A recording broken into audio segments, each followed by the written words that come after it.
सभी को नमस्कार दोस्तों। आज हम एक महत्वपूर्ण टॉपिक पर चर्चा करेंगे जिसका नाम है भारतीय संविधान की प्रस्तावना, जिसको उद्देशिका के नाम से भी जाना जाता है। भारतीय संविधान की प्रस्तावना भारतीय संविधान का आधार है। इसे भारतीय संविधान की आत्मा के नाम से भी जाना जाता है। तो सबसे पहले तो अपने को ये एज इट इज़ याद होनी चाहिए, जैसी की जैसी लिखी हुई है, जैसी जैसी वर्णित है। बाद में हम जानेंगे कि इसके एक एक शब्द का क्या अर्थ है, क्योंकि इसका एक एक शब्द है वो अपने आप में विशेष अर्थ समाहित किए हुए है। हम इसके एक एक अर्थ का शब्द का अर्थ जानेंगे। तो सबसे पहले मैं बोल के आपको सुना देता हूँ। हम भारत के लोग भारत को एक संपूर्ण प्रभुत्व संपन्न समाजवादी पंथ निरपेक्ष लोकतंत्रात्मक गणराज्य बनाने के लिए तथा उसके समस्त नागरिकों को सामाजिक आर्थिक और राजनीतिक न्याय, विचार अभिव्यक्ति विश्वास धर्म और उपासना की स्वतंत्रता, प्रतिष्ठा और अवसर की समता प्राप्त करने के लिए उन सब में व्यक्ति की गरिमा और राष्ट्र की एकता और अखंडता सुनिश्चित करने वाली बंधुता बढ़ाने के लिए दृढ़ संकल्प होकर अपनी इस संविधान सभा में आज तारीख 26 नवंबर 1949 मिति मार्गशीर्ष शुक्ल सप्तमी संवत 2006 विक्रमी को एतद द्वारा इस संविधान को अंगीकृत अधिनियमित व आत्मर्पित करते हैं। ये तो हो गई संविधान की प्रस्तावना। अब जो इसका एक एक शब्द दिया हुआ है उस शब्द का हम अर्थ जानेंगे कि ये शब्द में क्या भाव छिपा हुआ है। तो सबसे पहले हम भारत के लोग से क्या तात्पर्य है? हम भारत के लोग से तात्पर्य है कि संविधान का निर्माण भारतीय जनता द्वारा किया गया है और ये जो प्रस्तावना में ये बात कर रहे हैं ये भारतीय जनता की भावनाएं इसमें निहित हैं और ये शब्द अमेरिकी संविधान से लिया गया है। ये हम भारत के लोग ये अमेरिकी संविधान से लिया गया है। उसके बाद अगला शब्द है भारत को एक संपूर्ण प्रभुत्व संपन्न। भारत को एक संपूर्ण प्रभुत्व संपन्न। अब भाई संपूर्ण प्रभुत्व संपन्न से क्या तात्पर्य है? संपूर्ण प्रभुत्व संपन्न से तात्पर्य कि भारत अपने अंदर के और बाहर के मामले में किसी भी विदेशी सत्ता के अधीन नहीं है, यानी पूर्णतः स्वतंत्रता है। इससे क्या स्पष्ट होता है? इससे ये स्पष्ट होता है कि भारत के लोग संविधान के मूल स्रोत हैं।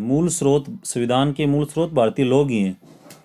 इसमें भारतीय लोगों की मंशा निहित है। इसके बाद अगला शब्द है समाजवादी। समाजवादी से क्या तात्पर्य है?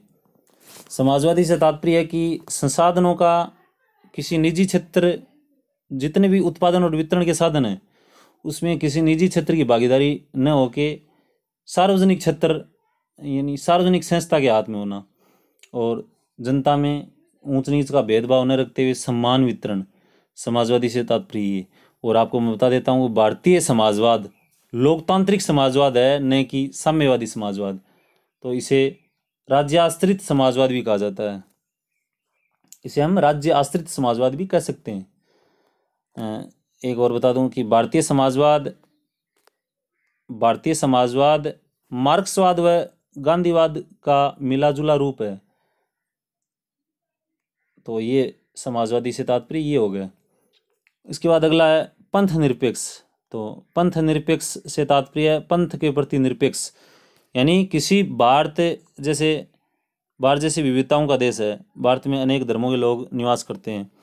तो भारत देश किसी भी विशेष धर्म को प्रोत्साहित नहीं करता है। भारत देश के संविधान में कहा गया है कि भारत किसी विशेष धर्म को प्रोत्साहित न करते वो सभी धर्म, ऐसा कह सकते हैं हम, सर्वधर्म समभाव के प्राचीन भारतीय सिद्धांत का अनुकरण करता है। यानी सभी धर्म, किसी विशेष धर्म को महत्व न देते हुए सभी धर्मों को समान रूप से मानना भारतीय संविधान की विशेषता है। यानी वो इसको हम धर्मनिरपेक्ष कह सकते हैं, लेकिन धर्मनिरपेक्ष की बजाय पंथ निरपेक्ष शब्द बेटर रहता है, इसलिए इसका उपयोग किया गया। और आपको बता दूं कि मैं समाजवादी, पंथ निरपेक्ष और अखंडता ये शब्द 42वां संविधान संशोधन 1976 के द्वारा जोड़ा गया, यानी कॉन्स्टिट्यूशन में अमेंडमेंट करके ये शब्द जोड़ा गया। इसके बाद अगला शब्द है लोकतंत्रात्मक गणराज्य। लोकतंत्रात्मक गणराज्य तो लोकतांत्रिक गणराज्य कह सकते हैं इसे। ये लोकतंत्रात्मक गणराज्य से क्या तात्पर्य है कि भारतीय संविधान केवल उन्हीं शासकों को सरकार चलाने का अधिकार है जो लोगों द्वारा निर्वाचित हैं, और जो भारत का गणराज्य है, गण प्रमुख है भारत का, वो वंशानुगत होकर निर्वाचित होता है जो जनता द्वारा चुने हुए प्रतिनिधि हैं उनके द्वारा भारतीय जो जैसे भारत के राष्ट्रपति हैं वो निर्वाचित होते हैं। तो ये लोकतंत्रात्मक गणराज्य है। इसके बाद है बनाने के लिए उसके समस्त नागरिकों को सामाजिक, आर्थिक और राजनीतिक न्याय। अब अपन न्याय के बारे में तो जानते हैं कि भाई न्याय क्या होता है, लेकिन ये दे रखा है इसमें सामाजिक, आर्थिक और राजनीतिक न्याय। तो सबसे पहले देखते हैं कि राजनीतिक न्याय से क्या तात्पर्य है। तो राजनीतिक न्याय से तात्पर्य है कि सार्वभौम वयस्क मताधिकार, यानी भारत में जो 18 साल की उम्र प्राप्त कर लेता है उन सभी को वोट देने का अधिकार है और राजनीतिक क्षेत्र में भाग लेने का अधिकार है। तो सभी को, ये राजनीति में सभी को हिस्सेदारी का अधिकार है। उसके बाद है आर्थिक न्याय। आर्थिक न्याय क्या है कि सब आर्थिक न्याय से तात्पर्य है कि जो भी उत्पादन व वितरण है वो सभी जनता में समान रूप से ज़्यादा भेदभाव, आर्थिक रूप से भेदभाव न करके सभी में समान रूप से वितरण करना। और सामाजिक न्याय से तात्पर्य है कि जो पिछड़े वे लोग हैं उनको भी साथ लेके चलना और सभी के साथ समानता का भाव रखना। ये भारतीय संविधान की विशेषता है। इसके बाद है विचार, अभिव्यक्ति, विश्वास, धर्म और उपासना की स्वतंत्रता। विचार, अभिव्यक्ति, विश्वास, धर्म और उपासना की स्वतंत्रता, यानी ये शब्द आगे पीछे नहीं होने चाहिए, अपने को ऐसे कैसे याद होने चाहिए, क्योंकि इनमें पूछ लिया जाता है कि निम्न में से कौन से क्रम से शब्द निहित हैं। विचार, अभिव्यक्ति, विश्वास, धर्म और उपासना की स्वतंत्रता, विश्वास, धर्म, अभिव्यक्ति, विचार की स्वतंत्रता, ऐसे आ जाता है। तो ये अपने को जैसे है वैसे वैसे याद होना चाहिए।